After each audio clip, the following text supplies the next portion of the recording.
Hello, everyone, and welcome to the Golden Voices podcast. It's the podcast of Golden Valley Health Centers. Today, we are here with Danielle Tejeda, our clinical operations training manager, even though she's had several titles. And if I am not wrong, I believe this is her second stint at Golden Valley. She has a vast experience that we'll hear from. She took the trouble of putting a bio together, so I think it's appropriate that I try to read some of this bio. And yes, I am reading the bio. So Danielle's over all of our training. She'll talk much more about that, but it's very important with Golden Valley being, we have 50 locations, 1,500 staff. Training is very important, and we've focused even more on training and more resources on training. And part of the training is she specializes in translating complex processes into clear, engaging training experiences that empower teams. We are pretty innovative here at Golden Valley, and we have Epic, which is our electronic health record, and we're adopting additional AI capabilities. And so training is becoming that much more important. And Danielle brings a thoughtful, people centered approach to her work, combining instructional design, operational insight, and continuous improvement. And Danielle's over our training team. And how big is the training team now, Danielle? We just added two new members. So we are a total of 10 members, including myself. Yeah, so that's a sizable team that's responsible responsible for pretty much all of our clinical training, which is a lot. So Danielle, thank you for joining us. I want to start kind of at the beginning. How did your journey into working in the healthcare field begin? So I'm very transparent with my history. And as a part of that, I'll be sharing my mother had cancer when I was really young. When we would come to get our medical care, Golden Valley was our healthcare home. And as such, we would come to the doctor often to get checked for various things. And the staff was very, very kind to her. They were very empathetic towards her. I always seen them be very professional, and I wanted to provide that same type of care that my mother got here, and I wanted to be able to give that to my patients. So unfortunately, I did lose my mom to cancer, and that was my goal, was to be able to be that type of healthcare home where we receive that care, which is at Golden Valley. I started off as a medical assistant here, and it was the only medical assistant job I ever had because I knew I wanted to be here. And I was very blessed to have, some great supervisors that could see that, take me under their wing and teach me everything that they knew. And so I continued that here, and I'm very glad that I was given that opportunity, and I'm very glad that I can instill that into some of my trainers. Let me have you catch your breath. I appreciate you sharing those, how this is personal to you. It's amazing because, I mentioned we have 1,500 staff, and it's really regardless of the job our staff have. And you know this with your colleagues. So many of them have this personal connection to Golden Valley, which always amazes me. They have these stories of coming when they were children with their parents or coming as, patients themselves. And that's the thread that I think ties a lot of us together. And it's really doesn't even relate to the actual jobs because we have administration jobs and billing jobs, and then we have folks that touch patients every day, being clinicians or nurses or what have you. But all of us are here for the same reason. And it's amazing that those stories, I keep hearing more and more of those stories, and it's very personal to a lot of us. And starting as a medical assistant, which is probably probably one of the most difficult jobs we have, because medical assistants deal with all kind of patients and all kind of patient complexity and patient behavior. It's a very, very difficult job, and it's frontline. So after becoming a medical assistant, why did you? Because you've promoted a couple times. Why did you decide to kind of keep exploring other opportunities in healthcare, and take us a little bit about the journey, how you went from medical assistant to your role today? Absolutely. So I started off as a medical assistant, and I did it for probably about 5 years, but I knew that I wanted to grow. I had pretty much done everything that I could do as a medical assistant. I did day clinic, I did night clinic. I worked at the Little Banyan Clinic for a little bit as well, which is it, even though it's a part of Golden Valley, it's a little bit separate because it felt like a private office, right? And so when I did everything that I could possibly do, pushing my scope as far as I could push it, I applied for the patient service navigator position that we had. That role was redirecting emergency care back to primary care. And I got to learn my patients and I got to connect with my patients, especially those repeat offenders that would often go to the emergency for things that we could handle in house, right? They started calling me directly. And so I started building those connections. And I was grateful to have that opportunity. But then another opportunity outside of Golden Valley fell on my lap, which was training medical assistants how to be medical assistants. And so I was doing both of those roles at the same time. I was doing my PSN position during the day, and then I was doing like training medical assistants during evening. I was working 14-hour days and it just got to be a little bit too much. So I had to let one go. And so I let Golden Valley go and I did it for 3 years. And even though I was very grateful for my time to go and learn how to train, I was always trying to get my foot back into Golden Valley because it was home to me. So then eventually I made the decision to come back. And when I came back as a clinical supervisor. And it was funny because it was at Merced Suites, and that's where I was a medical assistant for so long. And then eventually I became the operational staffing supervisor, which is the float supervisor. And I got to love my staff doing that. But training was still calling my name. I wanted to get back to it. So then I took the leap and went back to the Epic training team. And then I, within a year, became the Epic lead and then eventually the Epic manager. And now it's referred to as a clinical and operational training team. And I love it, but I love it for different reasons. I did always want to do patient care, but I can still provide that for our new hire that are coming on board because I feel like I can instill that into my trainers so that they can train our incoming staff on how to be empathetic and how to be caring and how to connect with their patients like I felt like our staff did for my mom, right? I always wanted to give that back and I wanted to get that back. And I feel like I do that now. So I feel like I've come like full circle almost. Yeah, and I wanna talk more about how you impact your team because being overtraining and your team being, the training group that goes out to all of our sites, it's very impactful to what we do. But I have a question that you have a very interesting insight to. So, Epic is our electronic health record. And Golden Valley prides ourselves on innovation and trying to be cutting edge. And we're doing a lot with we're trying to maximize the use of our electronic health record. We're doing a lot of AI work. We're trying to be out front on implementing different AI solutions. But you were here when we were paper, Oh yeah. and now you're here when we're primarily all electronic, but we're still evolving our work with that. Tell us about so your whole kind of job in the world changed, right? Training on paper, now training on the EHR. Tell us about how just your perspective on how going to an electronic health record has changed patient care, but also changed Golden Valley as an organization. Absolutely. So back when we had paper charts, right? And there are so many times where we would need like the paper chart to actually come down.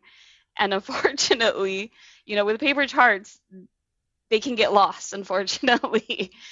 And my provider would be like, "Man, I need this chart. Tell them I need this chart." So I'd be calling upstairs trying to get the medical records to like get me the chart. And occasionally even having to go up there myself and trying to like see if it was misfiled, right? Because misfiles do happen. It was a struggle. It was definitely a struggle, and it wasn't great to patient care. I mean, we did the best that we could, but if you have a missing chart, then you have missing like labs, you have missing like referral notes that could have been in that chart that we obviously needed. When we went to electronic, nobody likes change. Nobody likes change, even if it's for like the good, right? We missed writing our notes. We missed doing that, but at the end of the day, like it was so beneficial to be able to have that chart at the tip of your finger, right? Being able to pull it or summon it, like, or summon a record that you really needed. And now Epic, I love Epic, but I didn't always love Epic. I was so accustomed to next gen that like that's what I was used to and that's what I wanted to use. But moving into Epic, the capabilities are they're endless. There's a lot of things that we can do with it. Even the AI dictation that you spoke of. When I first learned to how to do Dragon or how to do DAX, like being able to prompt or use an AI service to be able to dictate for our providers showed us how much time it really does save and how much we can really get done with such a short amount of time. So yeah, I love that we have this system. I love that there's an endless possibilities of learning to do, but also being able to provide for our patients as well. It's just amazing when you think about it, where we average around 55,000 visits a month. There's just no way you could do that on paper.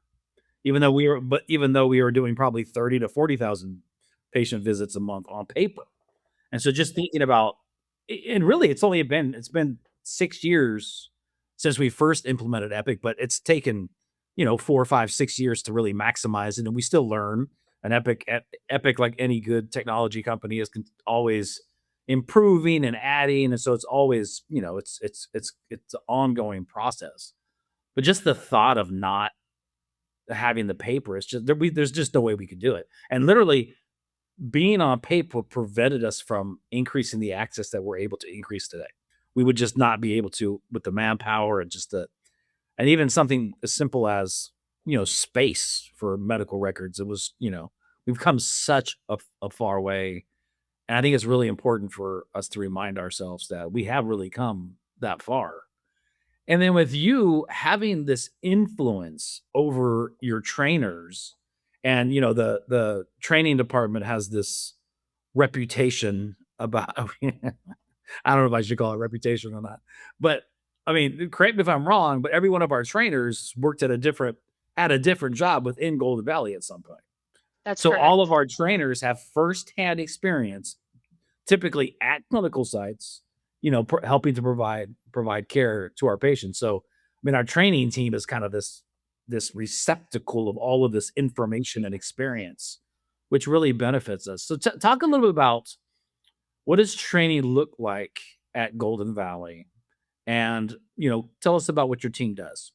I like to pride ourselves with the fact that we try to tailor our training depending on the new hire, right? We tailor it to each individual.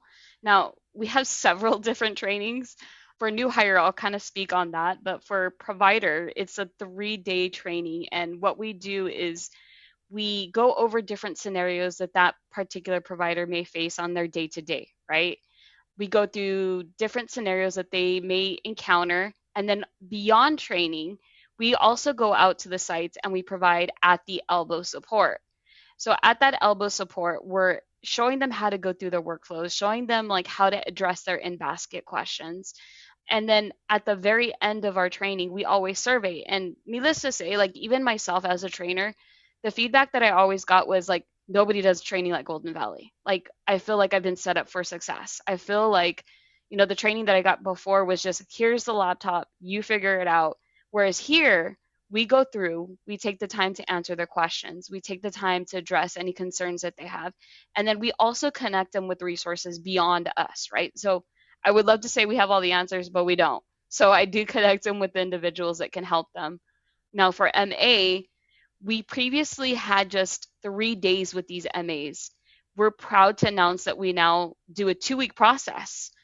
And now that's going to be evolving even into 4-week process.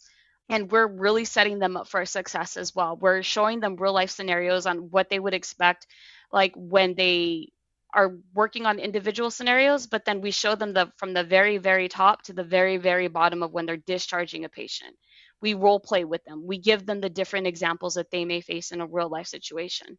Same with front office. Front office recently went through a revamp as well.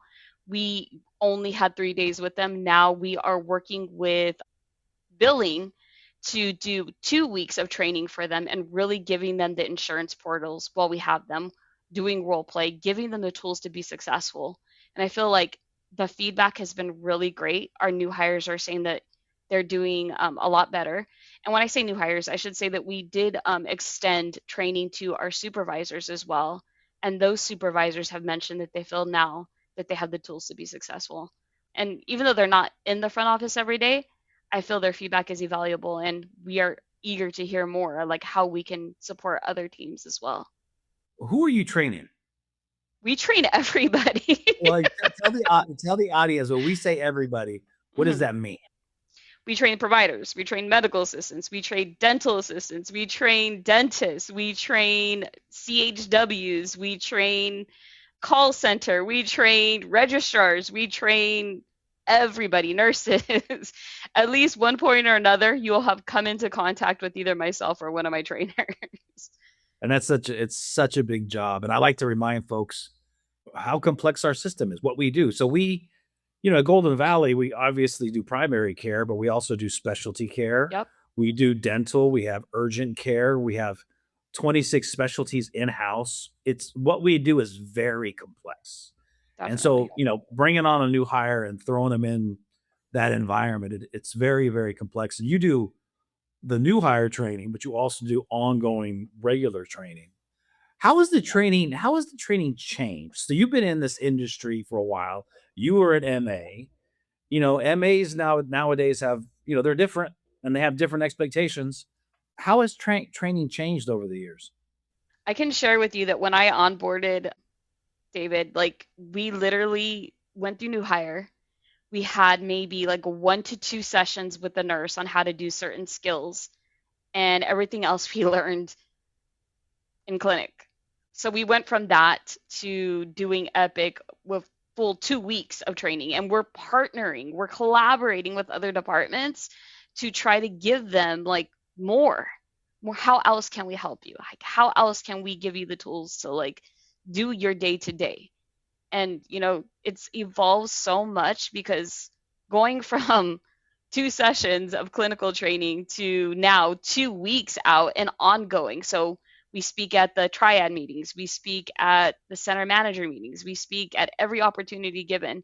And in addition to that, we're still going out to the sites, we're checking on our new hires, we're looking at their skills, answering questions that they have, clarifying misunderstandings, just to make sure that we're giving them those tools. We want to make sure that what we're training them is what they're doing on their day to day. We want to keep our training relevant to what their daily workflows are. Yeah, training's so important. It has to be ongoing. It has to be consistent, and then it has to evolve as Yes. we evolve. Tell us a little bit about your team. So again, I mentioned how the training team has a reputation of hiring people away from different departments, which obviously brings experience and expertise into training. So tell us about what type of people are on your training team, what are their backgrounds, All and right. kind of what their day-to-day looks like. So I mentioned we have 10 members, including myself. Now, we have staff that came from the front end. Some of them started off as PSRs. They eventually moved over to the training team, and some of them are as seasoned as when we went live with Epic. We have others that were medical assistants, and as a medical assistant, they did their daily medical assisting job, and then they moved up to being clinical supervisors. Like most of the members of my team, I can tell you that I've worked alongside, not as a manager, not as a supervisor, not as a lead, but alongside them. And so when in doing so, like you see what skills they bring to the table, right? We are always trying to use that to get us a little bit better. We have Myra. Myra is a new member of our team. Myra started off in medical records. So in medical records, she used to work during the night clinic. I used to work as a medical assistant in the night clinic. Eventually, she decided that she wanted to follow up on her medical assistant skills. She applied for a medical assistant role. She got that role. When she got that role, she eventually decided that she wanted to move into OBGYN as a medical assistant. I was the supervisor for Shaw, acting supervisor, because I was still the operational staffing supervisor. And as such, Myra applied for the job for Shaw. She got it. And then I moved over to my role, and now she applied for the training team. I knew she could do the job, so then she became a trainer. We also have Julie that used to be an operational staffing supervisor. So she used to work with the floats. She knew the front, she knew the back, and then she also became a trainer. We have Anna. Anna started off in billing and call center, and then she moved up to being a float, and then she became a trainer as well. I think we've pretty much covered it. Yes, my team has a, what did you call it? A reputation A for reputation. stealing staff. But I think with the different departments that they've all worked, we've all come together to be able to say, you're rich in knowledge that I don't have. Let me use your knowledge so that we can continue to grow our organization in a better way. So I'm always looking for, I don't want to say fresh meat, but I'm always looking for potential within staff to grow and to help us grow as an organization, right? Because what I don't know, they know, and what they don't know, I know. I like to say that my team is my family away from family because honestly, that's how we operate. Like, I try to work with them in a way that, like, we're not, nobody's higher than anybody else. Like you mentioned before, David, like, nobody's higher than anybody else. We're all equals working for the same goal, which is patient access. Yeah, I mean, really, it really is what we're all doing, and it's interesting because the way your staff, your training team has evolved is kind of what we're trying to do here at Golden Valley overall. I mean, most of your folks have been promoted multiple times. You've been promoted multiple times, and we're trying to provide that opportunity, and we're trying to provide a way for folks to grow in their career. I'm in administration because I learned a long time ago that I'm better at helping people that help people as opposed to working directly with patients. You've done it both, but I just want to highlight or remind you, and you might think about this, and if you don't, I would encourage you to think about this. Do you have any idea how much impact you've had on this organization in general? If you think about what you're doing, going back to why you work here in the first place. You wanted to work at Golden Valley because it touched you and your family. You left and then, learned better that you needed to come back because we have lots of folks that are that like to come back. But in your role and working directly with your team, I mean, you've had the opportunity to directly impact the entire organization. I don't think I've really thought of it that way. I think I'm just doing my piece, right, in this organization to try to better us and to grow us and to make sure that I'm helping as much as I can. I'm a helper, but I think I'm gonna have to look at that a little bit more and really contemplate that. I say that because this is why you came here in the first place, and this is what you're Yeah. doing. And because training could be so chaotic and busy because you got folks going out to all the sites on a regular basis and people are everywhere and new hires twice a month. You have all these people coming in. This is my opportunity to remind you that you probably have a bigger impact on this organization than most because you're supervising all of these folks that are out in the sites teaching people how to take care of our patients. So we appreciate what you're doing. And I just like to shine a light on you are having the impact that you wanted to have however many years ago when you first came here. Thank you. So Danielle, again, thank you for joining us. Thank you for coming back. I guess I should thank you for I guess I should thank you for leaving and then coming back. But I appreciate you sharing your story because we have, as you know, we have a lot of colleagues that have very impactful stories that have done a lot of good work here at Golden Valley. So thank you for joining us. Thank you for being on the Golden Voices podcast.